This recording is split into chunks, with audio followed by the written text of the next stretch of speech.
Keep it locked on Hindsight Radio. I'm going over this a lot. Most of y'all have seen me go over this, right? This, have you? Never? Never? Oh, you a newbie. Huh?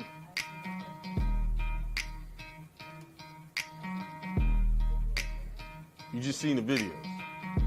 Okay. All right. This is the oath you would take when you go get your passport. This is what they make you swear to. And it says, I declare under penalty of perjury all of the following. I am a citizen or non-citizen national of the United States and have not performed any of the acts listed under acts and condition on page 4 of the instructions of this application unless an explanatory statement is attached. So if you don't supply an explanatory statement, it's going to assume that you are a citizen or a non-citizen national of the United States. This is basically what this is saying to you. But when they give you the oath at the post office, which part do they read? Y'all remember when y'all took, who got a passport in here? I have mine. Right? They made you give an oath. Yeah.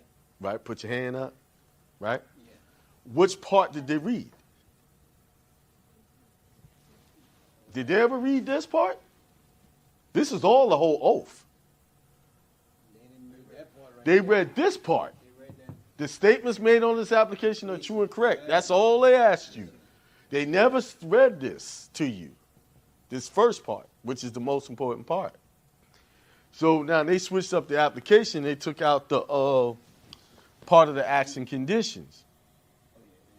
Because they said go to page 4. I have not performed any acts listed on the acts of condition on page 4 of the instruction of this application. So let's go to page 4. This page 4 is back here somewhere.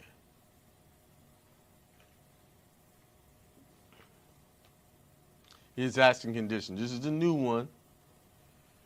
And it says, if any of the below mentioned acts and conditions have been performed by or applied to the applicant, a supplementary explanatory statement under oath of affirmation by the applicant should be attached and made a part of this application. I changed the way I did. Y'all, whoever's been with me before and did it the other way, why did I change it and change it into an oath, like an affidavit form, a real affidavit form? They took out used to be able to cross out the line? No, that's not why I did it. It's because this says it need to be made under oath of affirmation by the applicant. Should be attached. So I put it in the affidavit form because now you're truly keeping to what the instructions of this application. Although the first word worked very well, this word works even better because now it says made under oath of affirmation. So now I created an affidavit in affidavit form, and then I just copy and paste and put this in there, part of it. Why would you put this part in there? Why would you put that there? You don't put it, you have done it. Why would Right. you put it there? He said it. Say it again. You don't put it, you have done it. Right. You're guilty. Because it's saying, I have not been convicted of any of these things. I read this already in the affidavit. So all I did was copy and paste that and put it into the affidavit. Because they said there, if I have locked on Hindsight done Radio. that, which I have. I don't have none of these problems. So I'm...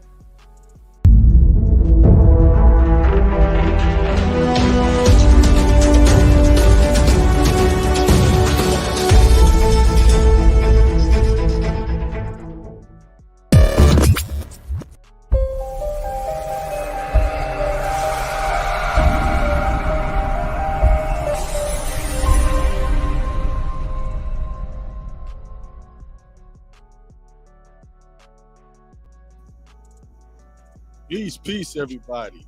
Thanks for tuning in to another episode of Truth Tuesday with your host, akiemel, here on Hindsight Radio. Information station changing the nation. Just want to make sure y'all pretty good. How, you just give me a shout out in the comments, text message. Can y'all hear me pretty?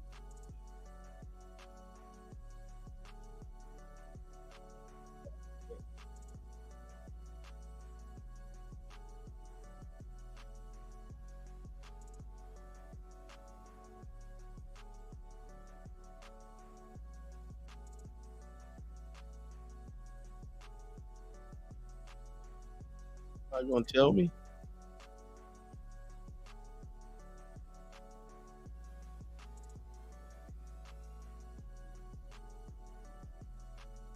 What is that?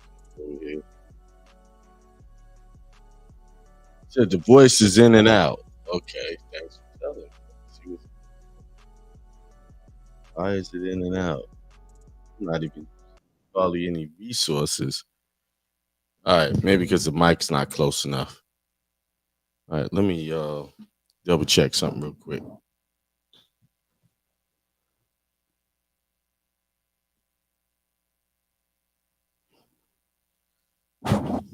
All right, is that better? Sound better, thank you. All right, it might be the music interrupting everything. You said they could hear me better. All right, I turned the mic up there. That could have been the problem. Yeah, I had to turn some of these gains down.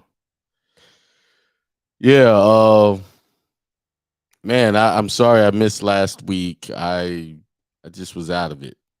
I'm out of it today because I went to Las Vegas and did a seminar. It was great. Um, I am thankful to everyone that showed up. Special thanks to everyone that was there: Jason, Big Sean, Treasure, a few people I can't remember names. uh, everyone there, some new people who had never. Dennis, his son, and the two brothers he brought that were new to the information that I was teaching. They all expressed appreciation what I brought to the table, and I'm thankful. They were so happy with the information I brought to them on Saturday. Guess what? We're doing another one in January, but this one is going to be a 2-day seminar. It's going to be with me and Al. Al who does our 1041 expert. So that one's going to be in Las Vegas, and he's also going to be attending the one in Illinois, Champaign, Illinois. I just found that out today, y'all. I didn't know that he was coming. He said to me today he was. So I'm trying to see how to work it out because I scheduled my flight for one day to be there. And, with the information we bring, it's going to take 2 days to do that. So I got to get and confirm all of that. I just found out that from him today. So we'll see how we're going to work that out. So that's exciting because this is going to be the first time in a long time me and Al stood up together in person since like 2020. Yeah, 2020. We stood up and took, he did his thing. I did my thing. Now we're working as a team together on this. And he's going to be bringing his proof, the 1041, 1099 process, that recruitment process that he has been doing for years. And people have received some great success from that. My people have in my group, some of the people have received success from it. I have the receipts. See, people who know me for a long time, I'm always bringing receipts. I don't play when it comes to receipts. That's why I don't listen to anyone who doesn't show me any proof of anything. If you want to talk, that's fine. But if you're talking about something that can be done, you should be able to show me that it can be done because you did it. Okay? Because you got some success out of it. Great things are happening and great things are going to continue to happen. While I was at the seminar, it's always the ancestors, and give thanks to the ancestors. Give thanks to the divine mind, the mastermind of the universe, the creator of all things, big and small. Give thanks to that wonderful, magnificent energy that got us all here. Because while I was in my hotel, let me start like this. I got in on Friday and I went straight to my hotel room. I ordered some food by Uber, had it delivered. I didn't leave my room until it was time to do the seminar. And we did the seminar. I was done with the seminar. I went right back to my room. I planned on going on the strip to go to this buffet, did all that. I didn't even feel like doing that. I just ordered food. There was a nice place, that Mexican place right next to the hotel that wasn't there before. I've been to this hotel and did seminars there maybe 2 or 3 times before. And they just built up just these nice stores and restaurants around it. And it's right, I could just walk right there, get what I wanted, and the food was excellent. So, but while I was there, right before the seminar, before I went down to the meeting room to do the seminar, I'm just flipping through Nevada Secretary of State, and I see right front and center the rules on how to record or how to set up what they require when you want to set up a business trust. So I start reading the rules on that, blah, blah, blah. Man, my eyes was open reading it. And we talked a little bit about it at the seminar. I couldn't go into depth about it because I just started reading it, but little that I did show, it was an eye-opener. But guess what? Got home, I went in depth again. I went in, which led me through Nevada to many other states to kind of see what's going on.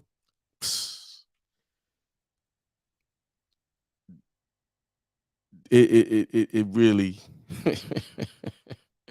it's all has come, not coming. It has all come together. And I've heard people in this movement talk about business trusts and stuff like that. You need to do this.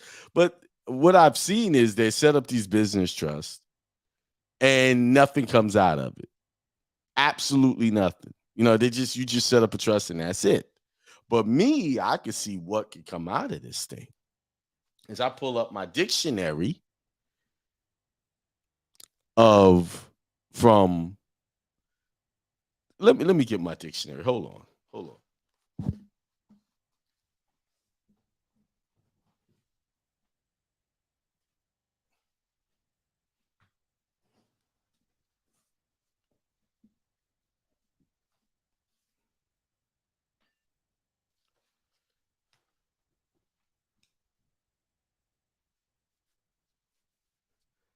I pull up my dictionary and I look up the term business trust in my Black's Law Dictionary, 3rd edition. You can see it there. I look up the dictionary, looked up the definition, and the ancestors just tapped me on the shoulder. I'm going to talk about this. I am going to talk about this. I'm going to read this dictionary, but they said I'm out of order and I'm not doing what I'm supposed to do first. So sorry, before I can read this definition, I got to do my spiritual consultation, my spiritual dissertation, my spiritual talk. I got to do that. I'm sorry. I know I got some of y'all on edge. I didn't do that on purpose. As I was about to read the dictionary, it hit me, bro. What you doing? You out of order, man. You got to give them some spiritual food before you give them the business food. But even in that definition, there's some spirituality to that as well. And I may be able to connect the dots tonight, or I have to do it in my class. It just depends on what I'm being told to do. So before I go into my spiritual thing, I always give thanks to the ancestors. Yeah, I'm sorry. I was almost out of line. Forgive me. All right. So I was reading. Actually, I was reading my every now and then I go back to my Reverend Knight book, Health, Joy, Prosperity for You.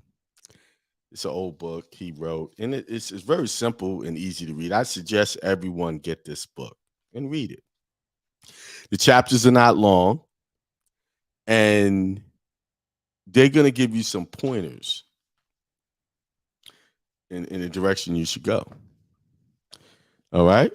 So let's read it. So it's got, you are your self-awareness. You are your self-awareness.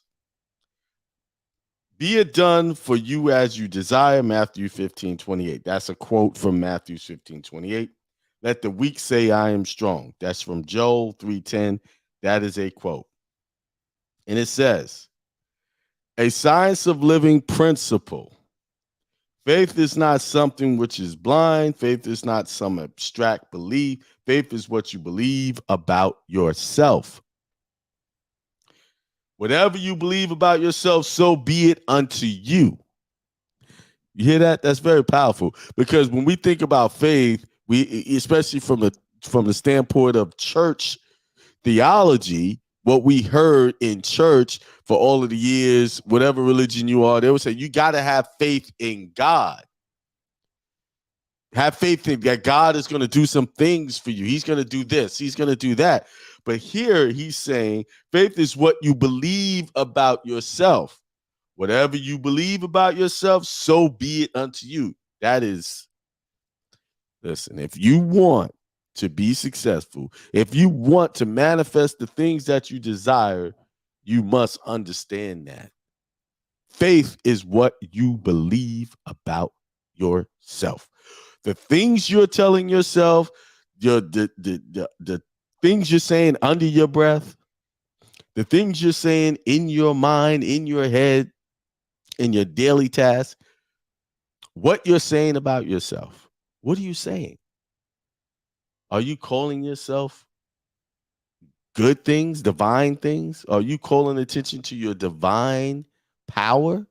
Or are you calling attention to the demonic power? When I mean demonic or satanistic power, is the negative.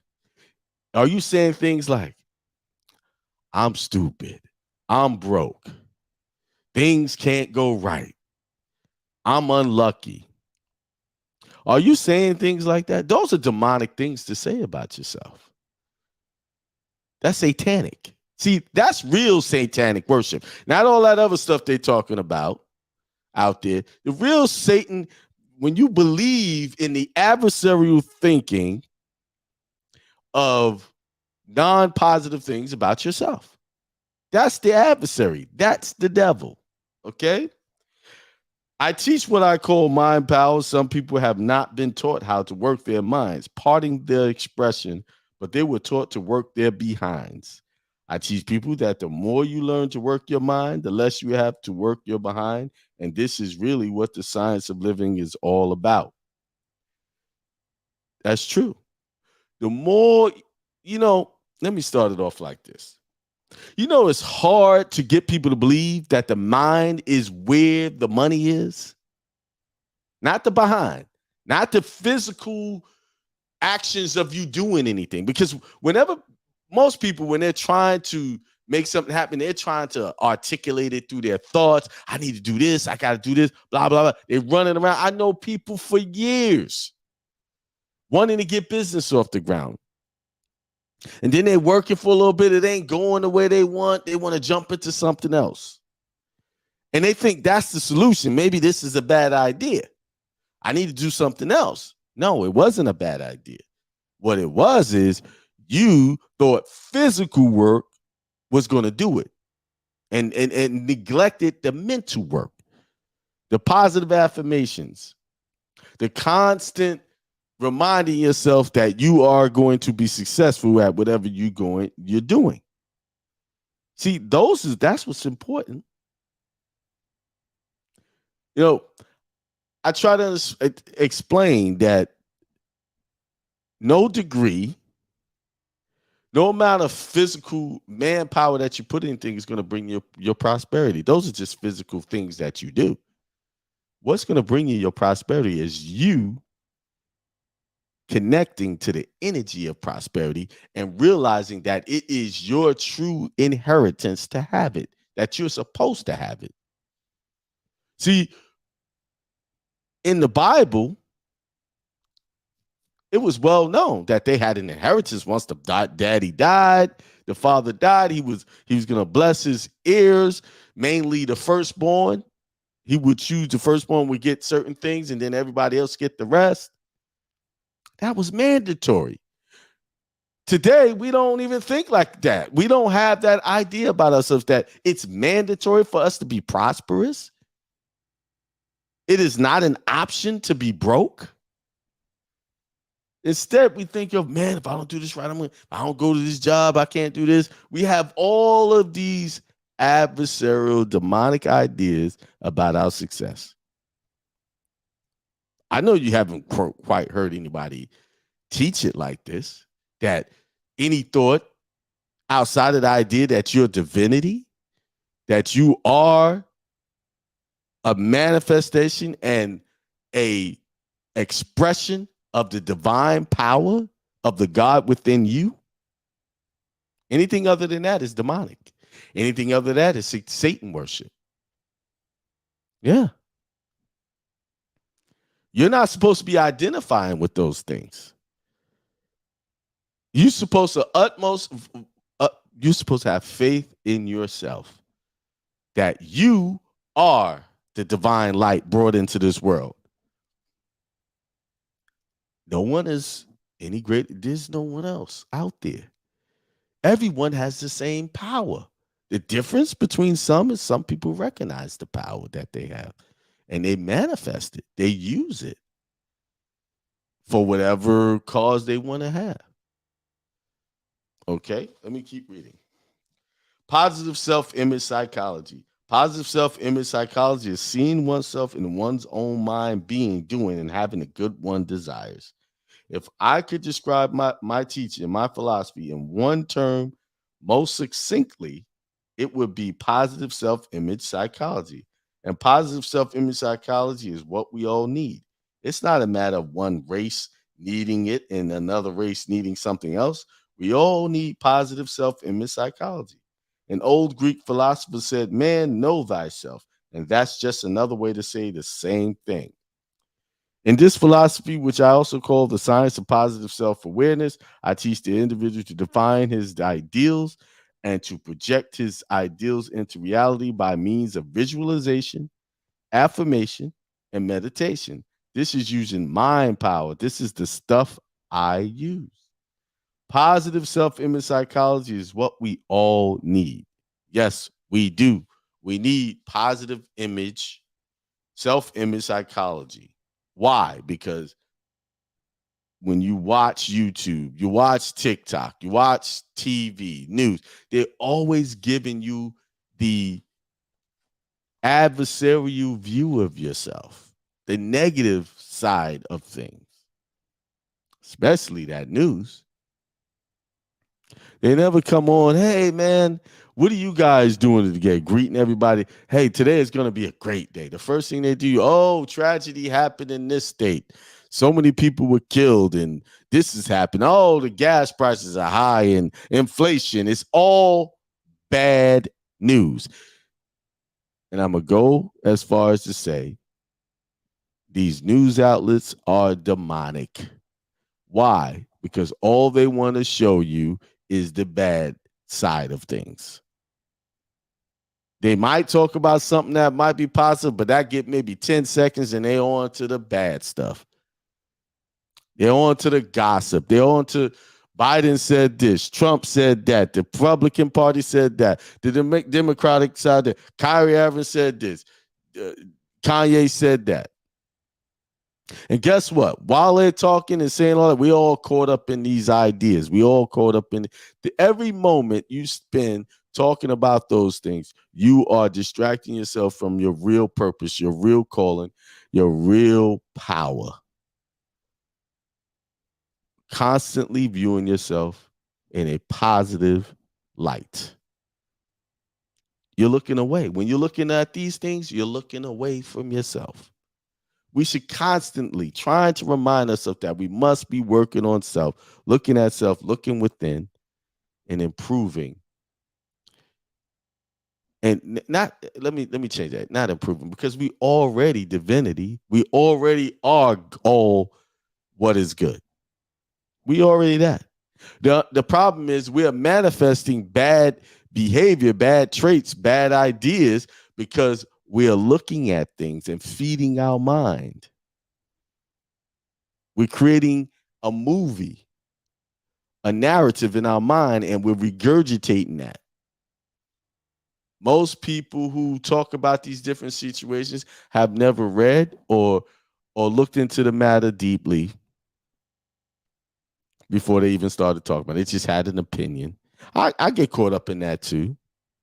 I'm glad I'm even talking about this because it's reminded me that, hey, stay away from these conversations. Stay on myself, my positive self-image psychology.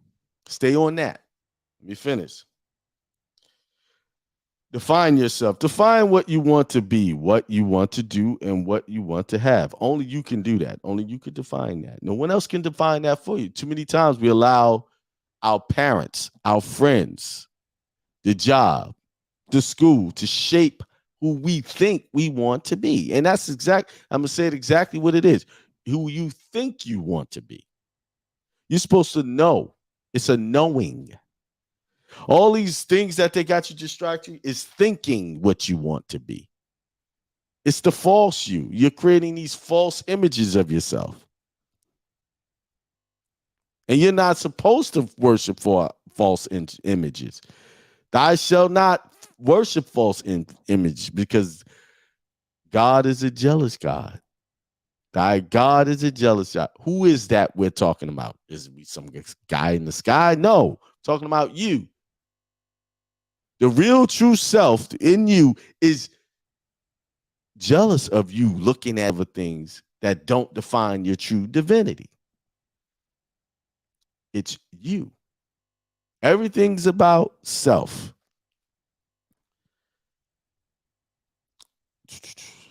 When I first started counseling people, it surprised me to find that there were so many people of all ages, who didn't know what they wanted out of life. When I asked them, well, what do you want to be? They would say, I don't know. What do you want to do? I don't know. What do you want to have? I don't know. That is so true. That's true. The individual must come to a point in self-definition and positive self-awareness. Here again, while speaking to students at the University of Alabama, they said to me, Rev Ike, I want you to tell me how to get a Cadillac. I want you to tell me how to get $1 million. So they wanted the physical thing. But they forget the scripture, put forth the kingdom of heaven, and all these things will be added unto you. See, I know what I want to be. I know. And the main thing, number one, I want to manifest myself in such a way, in a spiritual, divine way. I know this. Because that's the only place that I feel comfortable. Everything else, I feel off. And along comes with that is wealth, riches, and prosperity. Isn't that what happened to Abraham when he put God first before his family? He was able to have abundance in wealth, abundance in family, abundance in material things. He was able to bless everyone around him, even the people who was working for him. You see, you cannot benefit anyone if you are not in your right connected state of mind to the divine self within. All right? All of that, yeah, you can achieve some degree of what the world would say is success, but you won't keep it long. It won't last. These will come and take it. You see? It won't last. And you won't have a full sense of fulfillment within yourself. All right? The individual must come to a point of self-definition, positive self-awareness. Here again, while speaking to students at the University of Alabama, they said to me, Rev Ike, I want you to tell me how to get a Cadillac. I want how to get $1,000,000. I read that. In the science of living, we teach that if you want to be something, first see yourself in your mind being it. Define yourself as the one who is doing what you want to do. Define yourself as the one who is having that which you want to have. And then visualize. See yourself in the theater of your own mind being, doing, and having the good which you desire. Also, you must use the technique of affirmation. You must affirm that you are that which you desire. See, he just gave you right there in a nutshell, one paragraph, what you need to be doing every day. You don't need to be watching the news and looking at stuff that will disappoint you. You don't need to be watching television and watching things that have nothing to do with where you're going. Most stuff on TV is not pointing you in the right direction. They're pointing this is what these televisions are showing you what their agenda is for you. And I can tell you right now, none of it is good for you. Everything is that they're pushing right now is the opposite of life. They want relationships that don't create life. They want people to be okay with not loving themselves with how they are born. It's okay. That's okay for you to look down on yourself and say you need to be something else other than what you've been created to be. Destroy what you came here to be and change it to be something else. It's okay to not accept yourself. Yeah, that's what they're promoting right now. It's okay for that. And see, they understand that as long as people feel lost and feel like they need to change something to identify, change their outside appearance in order to feel like they belong somewhere, I can tell you right now, the studies have shown people who have done these things and made these changes, they regret it for the most part. They're not happy, if not more depressed after they do it. You can only have true fulfillment when you accept who you are, who you were born to be, what you were born to be. That's where your true fulfillment, because everything is connected to that. The energy of you is connected to that. Okay? That's why they get so upset when people talk about it. Well, you're bashing. No, you're not. No, hey, listen. You want me to accept you when you don't accept yourself. That's crazy. So add good things to I am. I interpret the Bible psychologically rather than theologically. One of the prophets in the Bible said, let the weak say I am strong. Now let's talk about these mythical words. I am. Whatever you add to I am, that is what you become. That's why I am against anybody teaching the so-called poor people to say I am poor. You know it has become somewhat popular. It has become somewhat of a stylish cliche, if you please, to say poor people. If you don't want to be poor people, stop defining yourself as poor people. Define yourself as prosperous. When you say I am poor, that is your self-definition. That is your self-awareness. And you are never going to be able to experience anything better than or anything other than your own self-definition. The reason why you're broke, the reason why you seem like you can't get ahead, is simply because you keep defining it that way. People will say to me all the time, "You're gifted." That's a gift. I don't have that gift. Constantly speaking demonic words on themselves. That's not me. I am not like that. I am different. I don't have any special, I don't have that gift of doing this or gift of doing that. Yeah, you don't. I agree. So whenever people talk like that, I agree with them. I don't agree because I say that's because that's they can't do it. I agree because that's their self-definition. They're speaking that into their life. So all I can do is what? Whenever there's two there, touch and agree. That's it. That's all I can do.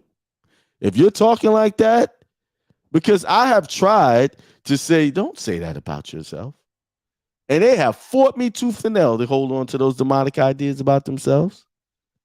No, you're different. No. Why do you don't come at me? Don't judge me. That's what they say. Yeah. And I'm trying to say, why are you talking down about yourself? Why are you saying you don't have that power? The only reason why you don't have that power is because you're saying you don't have that power. It's that simple. Nothing complicated about it. Now you start saying, I do have that power. I am that power. I am the truth, the way, and the light. You start saying that stuff, guess what? You become that.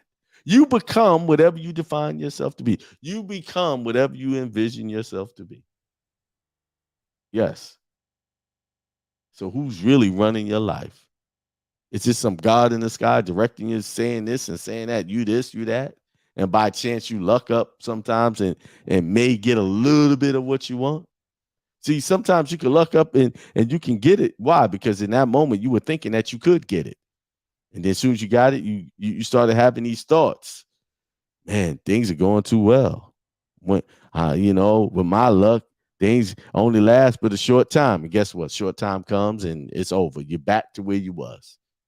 You don't realize it's the conversation in your mind, the thoughts that you have, and it's putting you back to where you were. You know how I go, I've had this conversation. I've even said, you know how I go, man. You be going good, and then boom, something happened to trip you up. And then guess what? To trip up. And then you sit there and you confirm it when it happened. I knew it. I knew it was going to happen. Yeah, you knew it. You knew it. You know it. And it happened.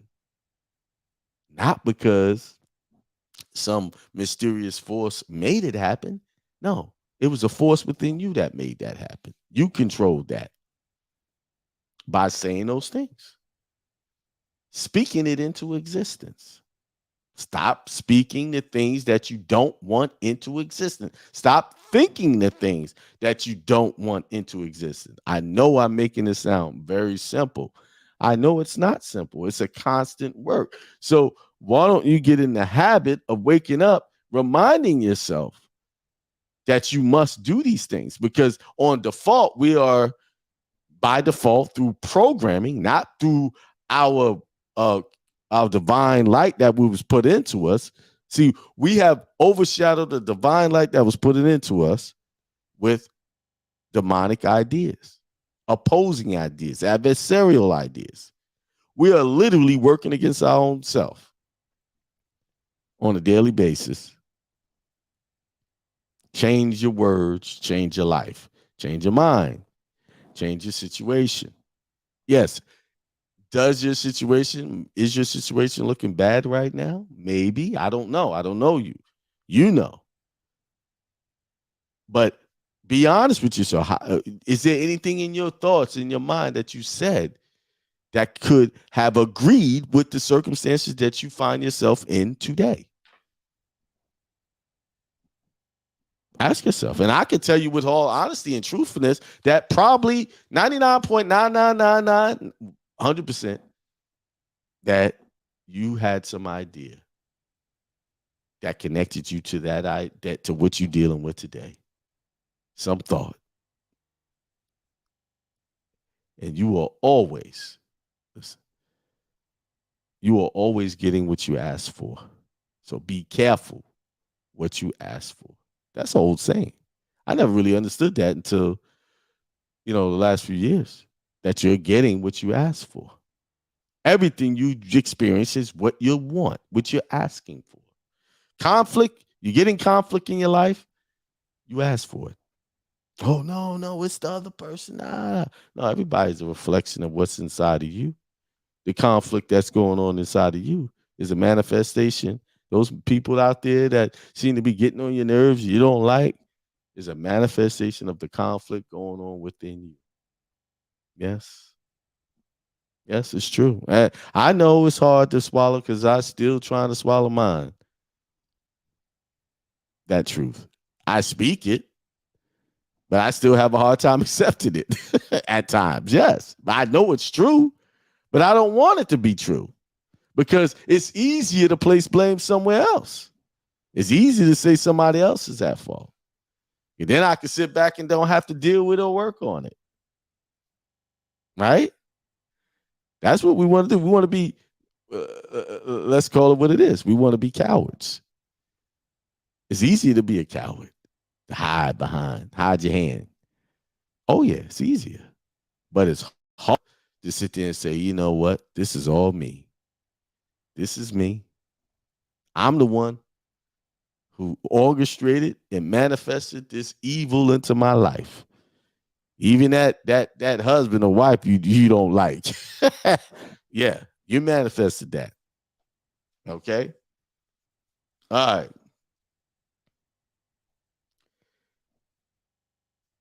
Okay, where was I? Watch out for labels. Whatever you want to be, define yourself as that. If you're poor and you want to stay poor, keep saying I am poor. And don't grumble because you are poor. You have to reject all the nice, neat, sociological labels which are passed down by the experts, including the experts from Washington. That's a very powerful. You know what? These people who claim they're for you and they want to support you, they want to say you're poor. Come get my government assistance because you poor, you're indigent, you need our help. See, they feed off of that. That's what keep these programs running. Is that people keep jobs as long as people keep coming there. But see, the problem with that is when somebody's handing you something, just giving it to you, you never really take full responsibility for your situation because most people, when they're faced with a tough situation, they will find their way out of it. Most people. Now, some people just give up. But most people say, man, I ain't going to be homeless. I ain't going to be. And they find a way. Most people have reached their most success when they had something very tough to deal with because it opened up the power of God within them to overcome it. Yes. All right. You know, they have some nice, neat labels in Washington to stamp onto people's foreheads. The label poor people is a famous one. That is the most negative self-image psychology that there is. Then there's another nice, neat label, culturally deprived. But anybody who has been exposed to my ministry can no longer claim he is culturally deprived. Whatever you add to I am, that is what you become. It is greater. It is a great disfavor to people to teach them this kind of negative self-image psychology. I'm gonna say it a different way. It is a great disfavor to people to teach them this kind of demonic self-image psychology. Because if it isn't an idea about your divinity, it's an idea about you being demonic. It's the opposite. Okay, I call it what it is. I'm going to hit the hammer. I'm going to hit it hard. Okay, that's what it is. Anything outside of your true power, your true divinity, it's demonic. It's satanic. You ain't got to get a Ouija board or do all these other rituals to practice satanic worship. If you're worshiping negative ideas about yourself, I am poor, I'm this, I'm anything that's outside of your divinity, it's satanic. Okay? Because whatever you define yourself as, that is what you become. And the only way that you are going to become something else or become what you want to be is to redefine yourself as that which you want to become. Change your circumstances. I want to quote the mystical words of the Apostle Paul from the Bible, the world's greatest book of psychology. He wrote to the Romans in the 12th chapter of the epistle, "Be you transformed by the renewing of your mind." And I would like to quote further from that verse of scripture. He said to the Romans, "Be you not conformed to this world." Let me be even more emphatic about that. Be you not conformed to the satanic ideas of this world. My interpretation of this is, do not conform to the things as they appear. Do not be a slave to conditions that you are in. Do not be locked in and bound by the undesirable circumstances that you find yourself in. Change your circumstances by changing your self-image, by changing your self-definition. The Bible says, let the weak say, I am strong. I like to add that, let the poor say, I am rich. Let the sick say, I am well. This is redefining oneself. Let the weak one redefine himself as strong. Let the poor one redefine himself as rich, and so on. See yourself in the theater of your own mind, being, doing, and having the good that you desire. What you say is what you get. I just said that. One of the things that I will never forget is that the case of the 13-year-old boy who was brought here from Jamaica, British West Indies. All of his life, he had suffered with asthma. He couldn't go to the school very regularly because of his asthmatic condition. The very first Sunday that he came to United Church in New York City, he sat in the congregation. And before the service, I walked down the aisle as I usually do to meet and greet the people. The youngster leaned over from his seat and said to me in the wheezing tone of an asthmatic, "Reverend, please pray for me. I have asthma." I stopped for a moment and looked at him, and then I said to him, "Son, I see in you a boy who has no asthma." Then I proceeded down the aisle to speak to the other people. I didn't talk to this young man again for about 6 months. But every Sunday after that, I would see him sitting in the congregation smiling. Finally, when I got a chance to talk to him, he told me a wonderful story. He said to me, "Rev Ike, that Sunday when you walked down the aisle, I asked you to pray for me because I had asthma. And when you said to me, 'Son, I see you, a boy who has no asthma,' something lifted from my chest, and I have never suffered with asthma since." Wow, that's very powerful. Change your circumstances, your conditions by changing your self-image, by changing your self-definition. Picture what you want. What was it that I did that healed him? I redefined that young man's self-image for him. You have to give yourself a positive self-image that will lift you, that will heal you, that will prosper you. When I said to that young man, "Son, I see you in a boy who has no asthma," he immediately got in his mind a picture of himself as being healthy, as having no asthma, and he experienced that which he saw. You have to learn to see positive self-awareness to heal yourself, to bless yourself, to prosper yourself. You have to learn to develop a positive self-awareness to become a winner in the game of life. And there you have it. You got to have some positive thoughts about yourself, non-satanic thoughts about yourself. Like I said, anything that is negative, I am sick, I got this, I got all of these diseases, that's satanic because you was born into health. You're an heir of prosperity. You're an heir of being healthy, strong, strength. Yes. I'm not special to that. I am special in a way, in my own way, but everybody basically has the same power within them to visualize themselves as being what they desire. All right. And to make it happen. So you are making it happen for yourself. All of these things that's happening to you now, those are your desires. That's your self-image manifesting itself. So if you don't like what you see, what you're manifesting, change your thoughts. That's it. That's what you need to do. That's it. And there you have it. All right. 7:58. Hang on. Let's see. What's going on here? I had to check. My daughter's still at school. They got this play they're working on. She's working in the background. She's doing the set, the props and all of that. But anyway, so I said I was gonna read this definition about business trust. That's what I said I would do, right? And after I do this, let me take a sip. Whew, that feels good going down. Let's see. First, shout out to everybody, Corinne and Maxim Moore, J27 made 75816.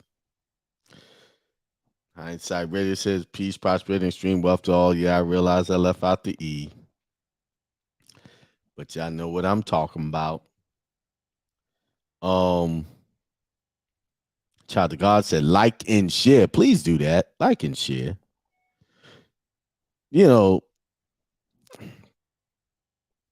I was going to speak on something, but the answer said, don't speak on it. Speak on what you want. I'm going to speak on that these broadcasts get to the ears and the minds and resonate with you, your family, and anyone else out there. That's what I'm speaking into this essence, that these get shared to millions of people to understand their true power.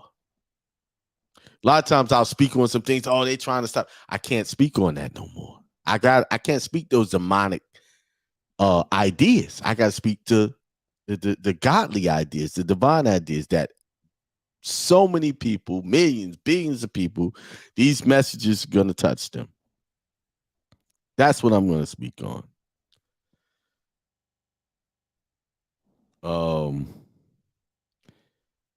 J27 May said divine to the fullest. Exactly. Okay. Business trust, the definition. I know y'all been waiting. Y'all been waiting to hear me say this. Read this definition. So business trust, as in prefacing it, those who just got on, I was doing a seminar in Las Vegas. I was in my hotel room right before I went down. I started to look up the rules in secretaries. I just decided to go to their website and look at it. And right in my face was business trust. I said, wow, it's the first time I've seen the Secretary of State just have a section about business trust right there at the Secretary of State. Every state has a law for the most part, about business trust, and they talk about it.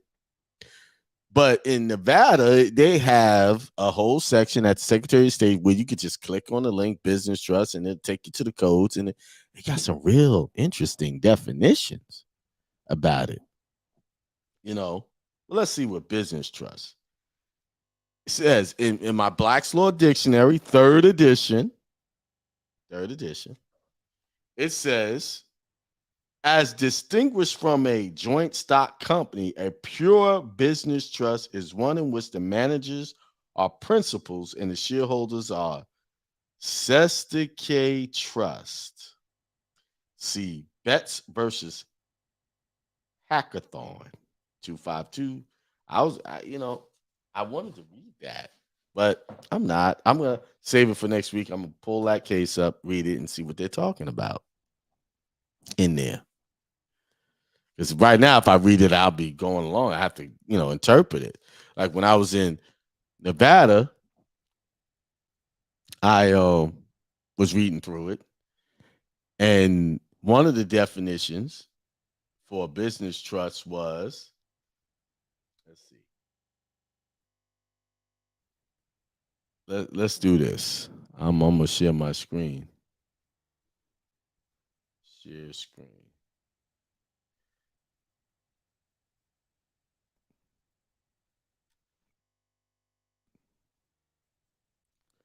All right. It says definition.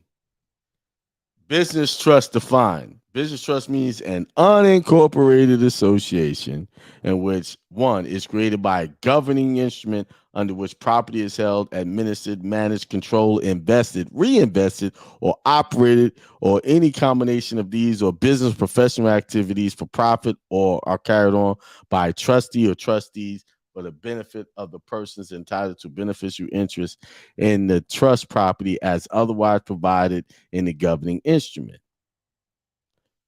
Now, if you know anything about a lot of these teachings, they always talk about that Sestake v. Trust. And it just said in the definition, that's basically what that is. A business trust. That's what it is. Okay? So I'm being tapped on the shoulder. Slow down, brother. Not yet. Not on this public and so knowledge greed people are listening and they want to flip the teachings. So I just point y'all in the direction to read that. Go to Nevada, read their laws. Okay? And I'll read this. And also go read the Sestake v. Act of 1666. Read that as well. I'll even give y'all this in the chat. You gotta go. There's the link in the chat. Go read it. I'm not gonna read it right now because it's a lot and it's in that old English style. You know. But I'll read this.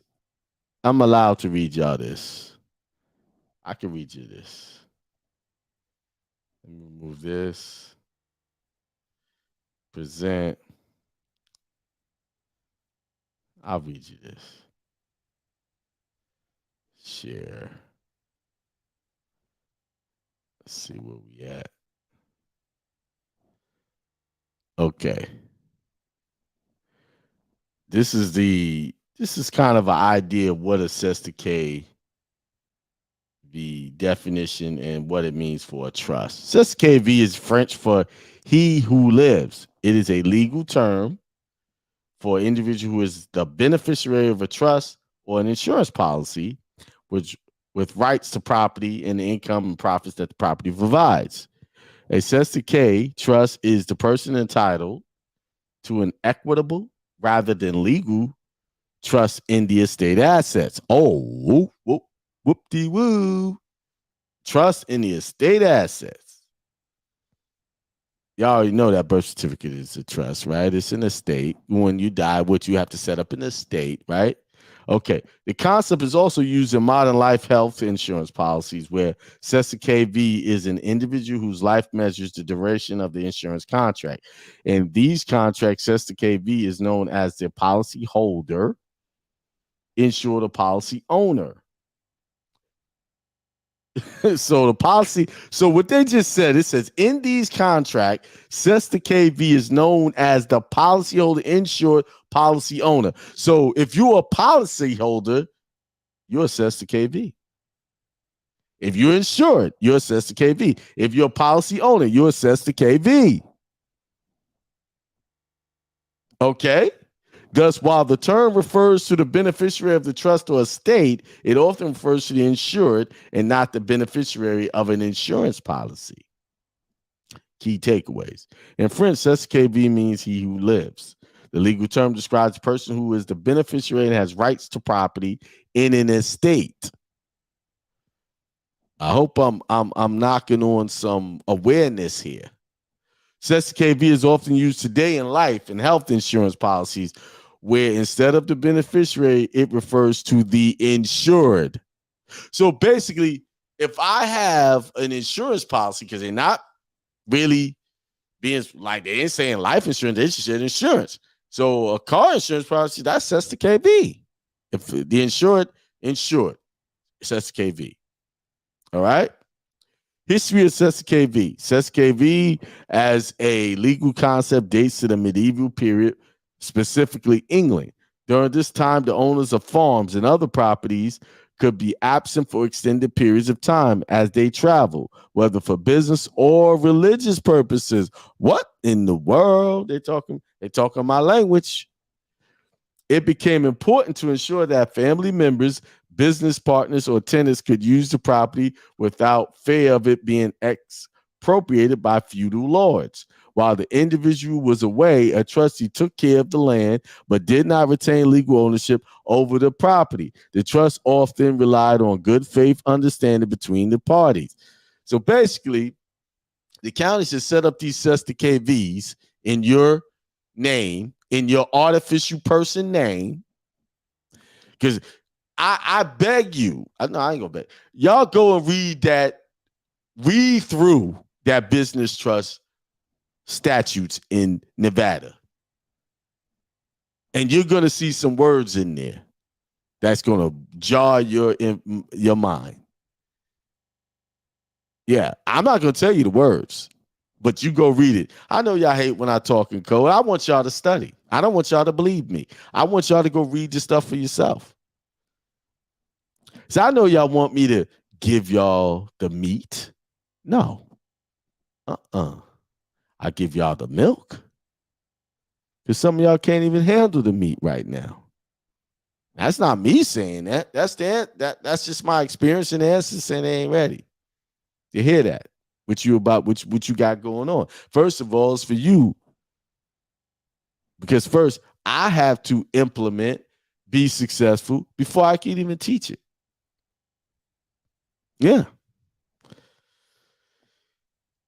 Okay, where was I? Feudal laws. While the individual was away, a trustee took care of the land but did not retain legal ownership over the property. The trust often relied on good faith understanding between the parties. In practice, it was often a way to avoid paying taxes by granting land and property to the what? What have I been teaching y'all for the last 2 years? Set up y'all churches and grant your properties to that. Oh my God. See, I come up with these ideas through divine inspiration, and I tell you that. And then guess what? The information I teach you is connected through stuff I'm reading right now, which was exempt from taxation while still allowing descendants to reside and enjoy the estates. So you're supposed to give your estate up to the church. Henry 4, 5, 6, the eighth, under his advisors, Thomas Cromwell and Thomas More, attempted to invalidate Cestui Que Vie Trust, a process that continued under the English Reformation. Cestui Que Vie is now a part of modern law. Later, however, after the Great Plague of 1665 and the Great Fire of 1666 had destroyed London, the British government enacted the Cestui Que Vie Act in 1666, which reinstated the legal concept. After those twin catastrophes, hundreds of thousands of British citizens died or fled. In response, the government took all property into trust until the proper heirs or owners could be defined. The Cestui Que Vie, some parts of 1666 Act are still the law in the United States. I have to drink on what I'm about to say. So this Cestui Que Vie Act, because there was some disaster, right? Some disasters. And they had to take property. Okay. I'm doing this. Y'all better get the drums out. Y'all better sit down. Y'all better sit down.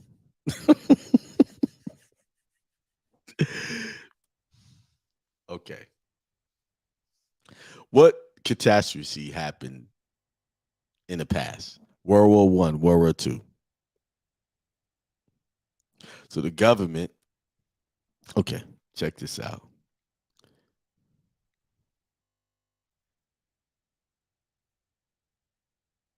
Hold on. I'm doing something. I'm being guided to look up something.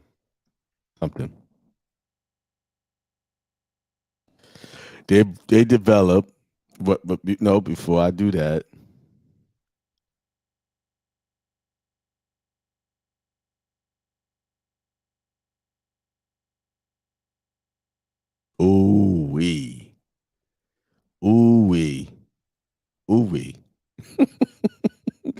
So the first birth certificate application form created 1907.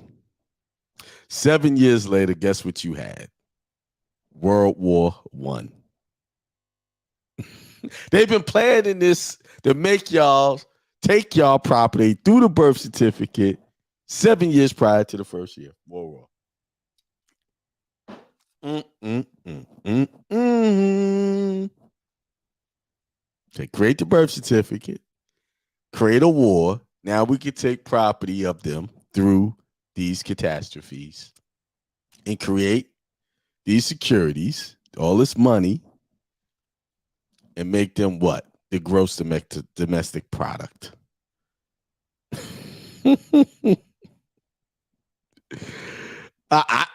Listen, I didn't even study this. I just got nudged to say, look this up, and make the connection. 1907, 7 years later, let's look up what the 7 did. Yeah, 7. The number 7. And I'm being nudged to look this up too.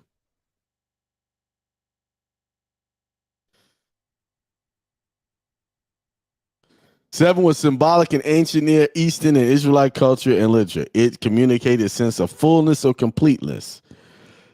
Same consonants, blah, blah, blah. Makes sense. That's one of the definition.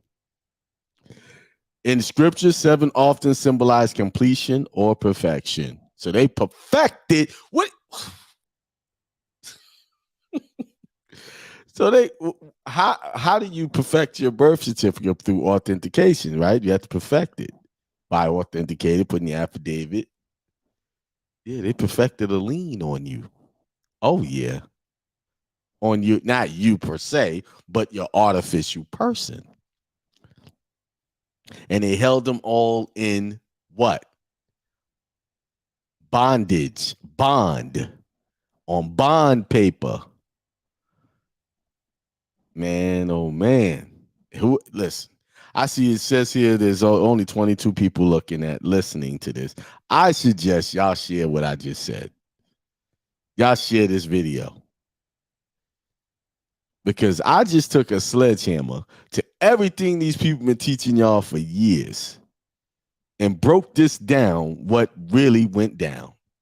How they didn't just decide we need a birth certificate. No, we need a birth certificate. Now we got to figure out a way to create a catastrophe so that we can take everyone into bondage, every artificial person, and create the SKV trust, the business trust, aka business trust, and turn them into securities. Use them as collateral for our national debt. All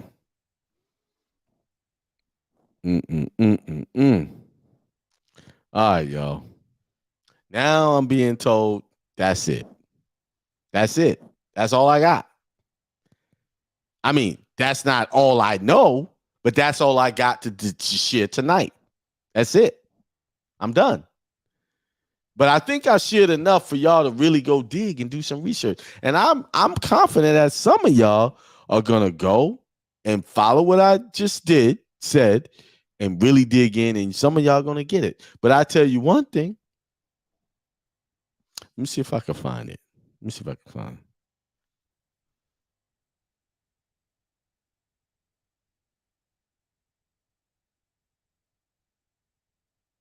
Let me see. You know, I gotta.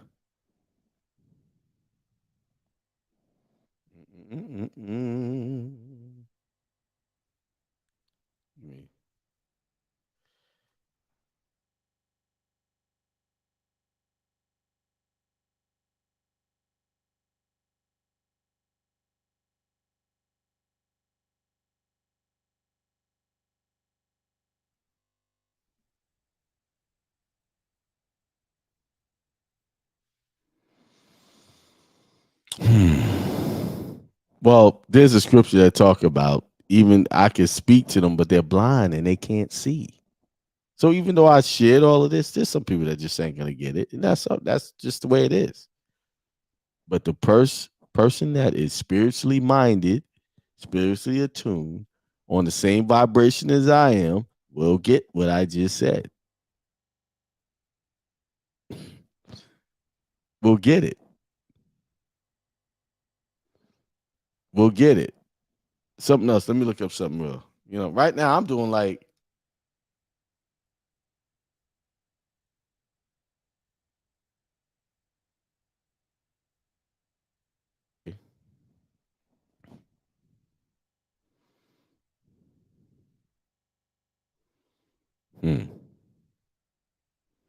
yeah, that's it. I just wanted to do. I looked at that, but said nope, not gonna. I know some people say he crazy. He ain't nobody nudging him. He just crazy. Nope. Think what you want. But with that being said, I am exhausted. That time change is kind of caught up to me. So I'm gonna end it right here. And I really appreciate the people in Las Vegas. We already got another one coming up in January. I pretty much know those dates, but let me solidify that those dates, and then we can I'll tell y'all definitively. But I will be in Champaign, Illinois. I got to create the flyer. I'm going to put it up on the 10th of December. So I'll be there. And Al is going to be there, according to what he told me today. So with that being said, I appreciate everybody who tuned in. Please like and subscribe. Please share this to everybody, because what I just shared today is the beginning of prosperity for everyone. And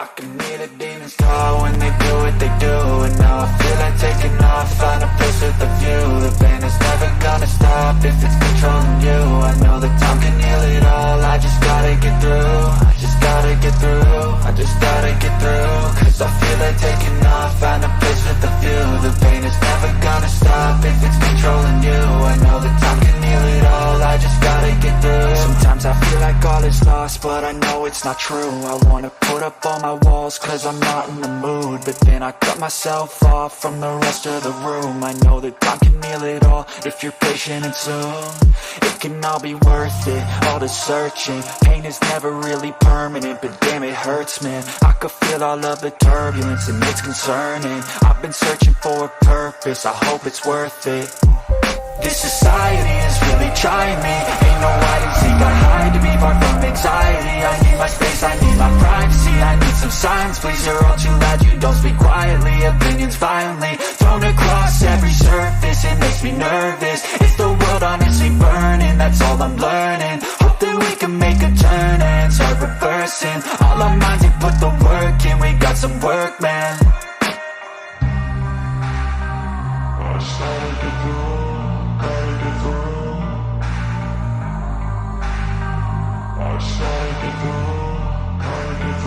I can hear the demons call when they do what they do.